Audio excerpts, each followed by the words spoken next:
And welcome back ladies and gentleman to our special morning show. और आज का morning show दो वजहों की वजह से, दो वजूहात की वजह से स्पेशल है। एक तो ये कि हम लोगों का टॉपिक आज बहुत यूनिक है, बहुत डिफरेंट है, जो कि है चीटिंग के ऊपर। तो अगर आप लोगों ने अपनी किसी चीटिंग का किस्सा सुनाना है जो आप लोगों के साथ हुई है, या अगर आपने की भी हुई है, तो बेशक प्लीज़ आप मुझे कॉल कर सकते हैं। नंबर्स आप लोगों की स्क्रीन पे आ रहे होंगे इस वक्त मेरे साथ एक बहुत इंटरेस्टिंग कैरेक्टर है।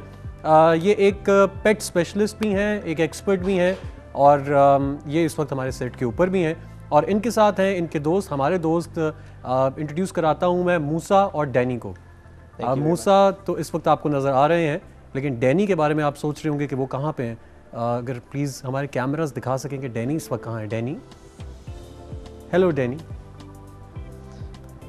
तो ये है डैनी, है ना? जी बिल्कुल। लेकिन ये एक फीमेल डॉग है। एग्जैक्टली। तो डैनी क्यों नाम है जी इनका?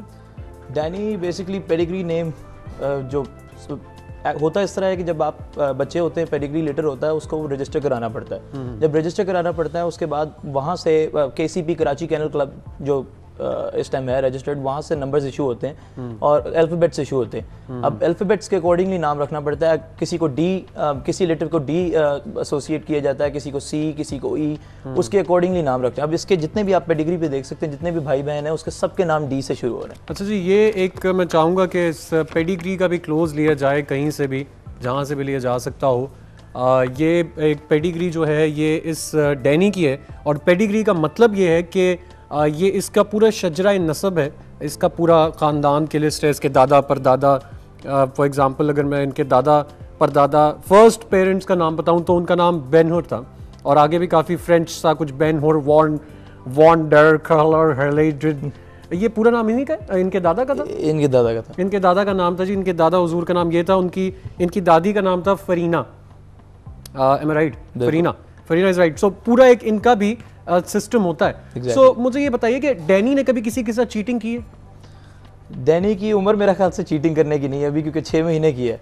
अच्छा। आई डोंट नो, सिनेरियो ये है कि आपका टॉपिक बड़ा इंटरेस्टिंग है। चीटिंग हमारे, अगर आप इस सिनेरियो में देखें, मैं उसको थोड़ा सा दूसरी तरफ लेके जाऊंगा, हमारी डॉग कम्युनिटी के हिसाब से बात करें। सॉरी स्टेट है हमारी कंट्री में इस टाइम, वो इस वजह से क्योंकि लोग, आपको पता है कि जहाँ पे देखते हैं पार्टी लेवल इतना हाई हो गया हुआ है, जहाँ पे देखते हैं कि आपकी समझ में कुछ नहीं आ रहा, आपको कुछ नहीं पता, वो आपको चीट करने की कोशिश करते हैं। मैं ऑफ द ट्रैक हो रहा हूँ क्योंकि मैं आपको बताना चाह रहा हूँ कि हो क्या रहा है इस सोसाइटी में। अब जर्मन शेपर्ड और अल्सेशियन दो ऐसी ब्रीड्स हैं जो कि वेरी मच सिमिलर हैं। जर्मन शेपर्ड बेसिकली इसका ओरिजिन है जर्मनी का, और ये वुल्फ की लाइंस में से आता है। अच्छा। हाँ जी। इसकी पोजीशन जो होती है, अगर मैं आपको दिखाऊं कैमरे में, अगर आप मुझे थोड़ा सा टाइम हो तो मैं आपको दिखाता हूँ। इसकी पोजीशन जो होती है पीछे से, ये इसका क्रूप जो पीछे से बेंट होता है, अल्सेशियन जो होता है बिल्कुल सीधा होता है। ठीक है। इसमें दोनों में डिफरेंस ये है। और इसकी पिगमेंटेशन, जो कलर पिगमेंटेशन जिसे कहते हैं, जो कलर इसमें बड़ा डार्क कलर्स आते हैं और इसके ब्लैक एंड टैन ज्यादा होते हैं, जिस तरह पेडिग्री पे भी लिखा हुआ है। अल्सेशियन नॉर्मली इस तरह होता है कि अल्सेशियन जो है वो थोड़े लाइट कलर्स में होता है, ज्यादातर रेड होता है, मतलब ब्राउन होता है। ये इसमें डिफरेंस है। आजकल हो ये रहा है, चीटिंग के हिसाब से बात करूंगा, कि आप डिफरेंट कैनल्स पर विजिट करते हैं, डिफरेंट ब्रीडर्स के घर विजिट करते हैं, वो आपको माँ बाप नहीं दिखाते। अल्सेशियन मेल होता है, अल्सेशियन फीमेल होती है, या जर्मन शेपर्ड मेल होता है, या अल्सेशियन फीमेल होती है, उसके बच्चे वो जर्मन शेपर्ड कह के बेचते हैं। अच्छा। उसकी वो आपको पेडिग्री नहीं इशू करते। अगर करते भी हैं तो जाली पेडिग्री का एक इशू आया हुआ है, वो बच्चे जो मर जाते हैं उसको उसकी पेडिग्री बना के वो आपको बेच देते हैं। तो ये कुत्तों के अंदर भी शुरू हो गया। एग्जैक्टली जी। इस वक्त हमारे पास वक्त हुआ है एक ब्रेक का, आप मिलिएगा हमसे इस ब्रेक के बाद।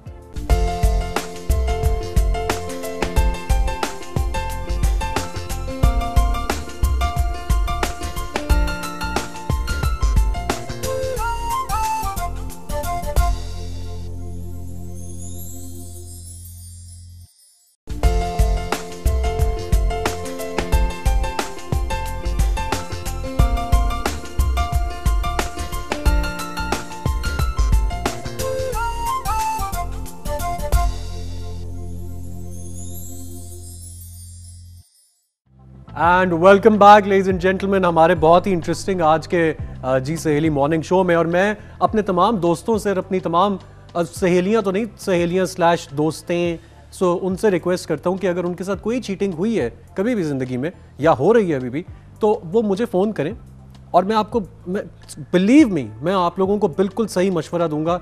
I am speaking out of my personal experience, cheating के नहीं, जनरली सोशलिज्म के, लाइफ में लोगों से इंटरेक्ट करेंगे। लेकिन अभी हमारे पास डैनी और मूसा खान भी हैं, और डैनी और मूसा खान बहुत इन्जॉय कर रहे हैं मॉर्निंग शो में हमारे। अच्छा मुझे बताएं मूसा, कि डैनी ने तो कभी, क्योंकि बहुत छोटी है अभी ये, she is a cute little girl अभी, किसी और आपके पेट के साथ कभी कोई चीटिंग, या डॉग्स के अंदर बेसिकली कोई चीटिंग का कॉन्सेप्ट है? बिल्कुल, चीटिंग का कॉन्सेप्ट हर जगह है, ये भी मतलब इनमें भी जान है। ऑब्वियसली ये होता यूँ है कि डिफरेंट ब्रीड्स को ना लाइंस चेंज करने के लिए डिफरेंट ब्रीडिंग करवानी पड़ती है डिफरेंट अदर मेल से।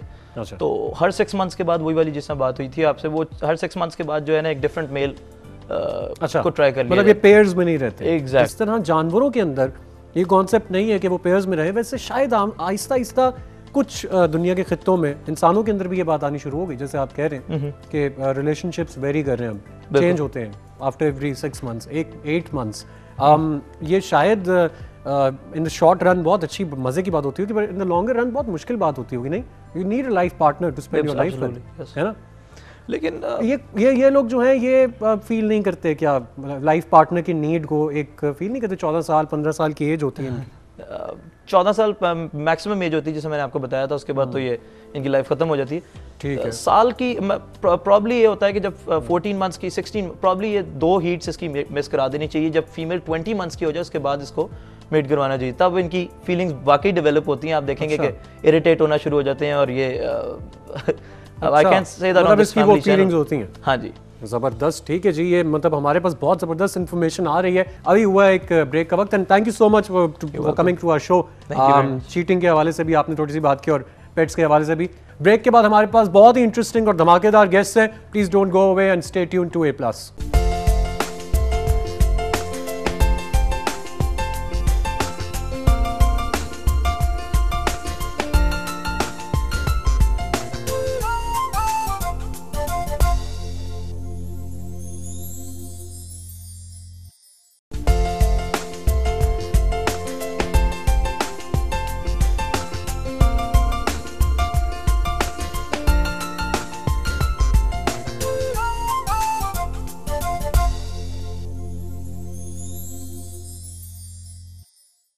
And welcome back ladies and gentleman to this very special episode of Zee Saheli, जहाँ पर हमारा टॉपिक आज का बहुत ही ऐसा है जिसको लोग डिस्कस करना चाहते थे, और अभी ऑफ एयर भी बहुत सी कॉल्स आई जो कि हमें मजबूरन लेनी पड़ी, और उनके कथारसिस जो आज हो रहे हैं वो सारे के सारे मैं चाहूँगा कि मर्द हजरात अगर समझते हैं कि सिर्फ वही चीटर्स हैं, तो शायद इसी वजह से उनकी कॉल्स ऐसी नहीं आ रही, क्योंकि अब तक जितनी कॉल्स आई हैं हमारे पास 3 वोट्स तो कम से कम है जो कि मर्दों के खिलाफ हो गए।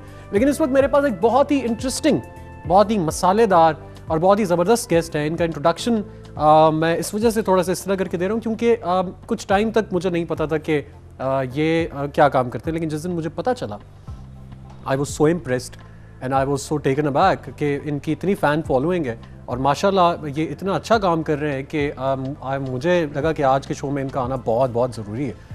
मैं आप लोगों को इंट्रोड्यूस कराता हूँ टू डॉक्टर एजाज वारिस। अस्सलाम वालेकुम सर। अस्सलाम वालेकुम, क्या हाल है आप? ठीक ठाक, आप सुनाइए, आप कैसे हैं? बिल्कुल ठीक, आप सुनाइए, आप कैसे हैं? मैं बिल्कुल ठीक ठाक। मुझे सबसे पहले ये बताइए, मैं ये बहुत देर से सोच रहा था कि आप रेडियो करते हैं, रेडियो पे यानी यूर कंफर्टेबल। अगर मैं रेडियो करूं तो मैं शायद टेबल पे टांग रखकर बैठकर चाय का कप पी रहा हूँ और साथ माइक के साथ अपना खेल रहा हूँ। आज आप टेलीविजन के सामने बैठे हैं and I think this is your first, मेरा फर्स्ट लाइव एक्सपीरियंस है। वाओ, सो जी ये पहला एक्सक्लूसिव लाइव इंटरव्यू है with the great doctor Ejaz Waris, जिनकी 25,000 की फैन फॉलोइंग सिर्फ फेसबुक कम्युनिटी के ऊपर है। तो आप सोचें कि उसके अलावा क्या होगी, तो कैसा फील कर रहे हैं वैसे आप? बहुत अच्छा फील कर रहा हूँ, बहुत अच्छा लग रहा है, बिकॉज पहली बार इस तरह से टीवी को फेस करना, वो भी आपके साथ, because you are a gem of a person. जितना मैं मिला हूँ आपसे, आप बहुत ज़बरदस्त पर्सनैलिटी हैं, और आज होपफुली कि बहुत अच्छा एक्सपीरियंस रहेगा बिकॉज A+ को ज्वाइन किया है, तो बहुत great, it's a great feeling beyond words. That is great जी। और हमारे पास एजाज साहब के जितने भी फैंस हैं उनके लिए एक बहुत ज़बरदस्त किस्म का सरप्राइज़ भी आ रहा है, उसका बिल्टअप हम अभी इस शो के बीच में करते जाएंगे, लेकिन सरप्राइज़ आप सब लोगों के लिए आ रहा है जी। तो आप लोग इतनी सी हिंट दे देता हूँ कि डॉक्टर साहब को जो सुनते थे अब वो देखेंगे भी और सुनेंगे भी साथ साथ, और सुनाएंगे भी डॉक्टर साहब उन्हें। डॉक्टर साहब, चीटिंग के हवाले से वैसे मुझे बताइए कि कुछ आपका एक्सपीरियंस। चीटिंग के हवाले से मैंने एक प्रोग्राम किया हुआ FM पे। अच्छा। और बहुत इंटरेस्टिंग कॉल्स आई थी उस ज़माने में, मुझे याद है कि काफ़ी इंटरेस्टिंग कॉल्स थी। बाकायदा लड़कियां रोती हैं आगे से, आप भी लड़की रो रही थी अभी आके ऑनलाइन, तो लड़कियां रोती भी हैं आके, और यकीन करें कि बहुत इंटरेस्टिंग इस लिहाज से हो जाता है। अच्छा, ये जब ये एक कॉलर ने कहा था कि मेल्स हैं, नो इट्स नॉट राइट, ये गेम डुअल पॉलिसी से चलती है।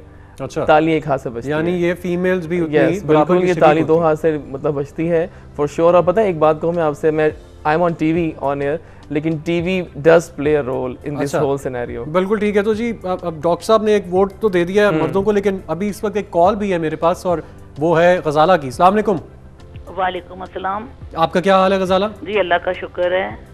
गजाला, हमारे टॉपिक के हवाले से आप कुछ कहना चाहेंगे? जी मैं ये कहना चाहती हूँ कि मर्द जितने चीटिंग करते हैं, मैं मानती हूँ कि औरतें भी चीटिंग करती हैं, लेकिन अगर हम लोग रेशो निकालें तो 80-20 का रेशो निकलेगा। 80% चीटिंग करते हैं। नहीं, लेकिन औरतें तो ज्यादा है जी, पूरी दुनिया में 80-20 का रेशो निकाल रही हैं आप। औरतें पूरी दुनिया में ज्यादा मर्दों से। Because I am a professional women, मैंने बड़ा काम किया हुआ है वुमेन और मेल्स पर, मैंने बड़ा काम किया हुआ है, तो मैंने खुद मतलब प्रैक्टिकली देखा हुआ है कि मर्द जितनी चीटिंग करते हैं हर जगह पे में वो चीटिंग करते हैं, पे नहीं सही बताते। फोन कॉल्स आती हैं, उनका नहीं वो बताते कि किसकी कॉल्स आ रही हैं।